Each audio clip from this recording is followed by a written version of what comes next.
Ya Rabbana a'tarafna. Bismillahirrahmanirrahim. Assalamualaikum warahmatullahi wabarakatuh. Alhamdulillah wassalatu wassalamu ala Rasulillah wa ba'du. Ikhwani fillah, saudaraku seiman yang dirahmati Allah Subhanahu wa taala.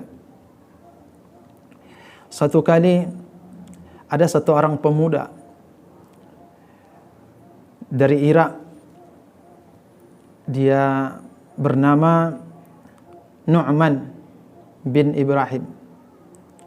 Maka ketika itu dia hendak pergi menuntut ilmu. Maka dia berjalan, dia melihat ada sungai yang mengalir. Maka dia menghampiri sungai tersebut. Kemudian dia melihat ada satu buah apel. Kemudian apel tersebut dia ambil karena rasa lapar dia. Maka begitu dia memakan apel tersebut, satu gigitan dia teringat bahwasannya apa yang dia lakukan itu bukanlah milik dia. Maka singkat ceritanya, dia mencari-cari siapa yang memiliki kebun ini, siapa yang mempunyai apel ini. Maka dia datang, dia cari, dihampiri. Ternyata dia ketemu dengan orang yang punya pohon tersebut. Maka dia jumpai, "Wahai Tuan, sesungguhnya saya menemukan satu buah apel, kemudian saya makan apel tersebut. Begitu satu gigitan saya teringat bahwasanya apa yang saya lakukan ini bukanlah milik saya, bukanlah hak saya." Maka yang Tuan punya pemilik apel tersebut mengatakan, "Sesungguhnya aku tidak akan memaafkan kamu," katanya, "dengan syarat kau berkhidmat menjadi penjaga kebunku selama 3 tahun. Maka singkat cerita, maka dia pun bersedia untuk menjaga kebun daripada yang punya itu tadi. Maka setelah 3 tahun berlalu, maka dia pun menghampiri yang punya kebun dan dia meminta kerelaan, keikhlasan hati atas apa yang telah ia perbuat. Tetapi yang punya kebun mengatakan, "Aku tidak akan memaafkan kamu sebelum kamu menikahi putriku." Maka satu orang pemuda ketika dia mendengar permintaan orang tua tersebut, maka dia pun ada rasa riang dalam hati dia. Tetapi yang punya kebun mengatakan, "Perlu kamu ketahui bahwasanya anakku ini buta, dia tuli, dia bisu, bahkan dia lumpuh," katanya.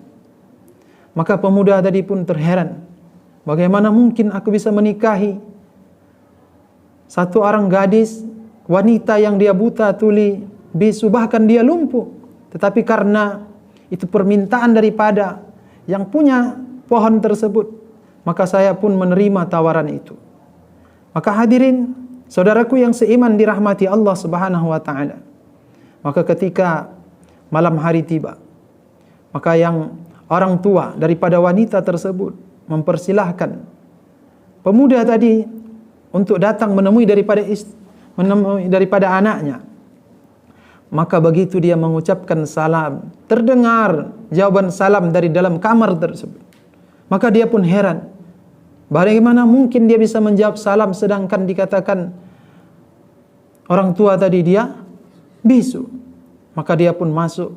Maka seketika datang satu orang wanita yang begitu cantik dan dia mencium tangan daripada suaminya. Maka dia pun terheran. Maka dia cerita, menyampaikan apa yang dia alami kepada wanita tersebut.